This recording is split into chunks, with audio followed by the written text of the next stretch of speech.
নবী সাল্লাল্লাহু আলাইহি সাল্লাম বলেন, কবরের প্রথম ঘন্টায় প্রথম মিনিটেই নাফরমান পাপী যখন প্রশ্নের উত্তর দিতে পারবে না, তো কবরের ডান পাশের মাটি একটা ধাক্কা দিয়ে চাপ দিয়ে বাম দিকে চলে যাবে, বাম দিকের মাটি ডান দিকে চলে আসবে, ডান পাশের হাড্ডি পাঁজরের হাড় ভাঙ্গা চুরমার হইয়া বাম দিকে ঢুকে যাবে, বাম দিকের গুলা ডান দিকে, হাত্তা তাখতালিফা আদলাউহু।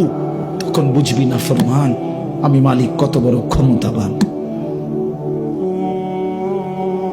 চলো বন্ধু বদলে যাই, ঠিক আছে না ইনশাআল্লাহ? আল্লাহ তাআলা আমাদের সবাইকে হিম্মত দান করেন, আল্লাহ তাআলা আমাদের সবাইকে কবুল করেন। ওলামায়ে কেরামকে ভালোবাসবেন, দ্বীনকে ভালোবাসবেন, ওলামায়ে কেরামের সুহবতে থাকবেন।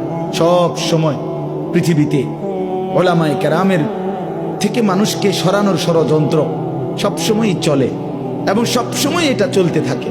আপনাদের কাছে অনুরোধ, সবাই আমরা ওলামায়ে কেরামের সাথে, শীর্ষস্থানীয় সংখ্যাগরিষ্ঠ ওলামাদের সাথে জুড়ে থাকবেন।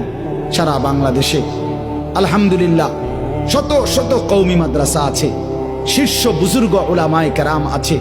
ওলামায়ে কেরামের দিক নির্দেশনা মানার মধ্যেই আমাদের দুনিয়া আখিরাতের সফলতা, কামিয়াবি। এজন্য দাওয়াত বলেন, তাবলীগ বলেন, তালিম বলেন, তাজকিয়া বলেন, জিহাদ বলেন, হর লাইনে বুজুর্গ ওলামায়ে কেরামের দিক নির্দেশনা মানা, এটাই ইনসাফ, এটাই উচিত, এটাই দাবি।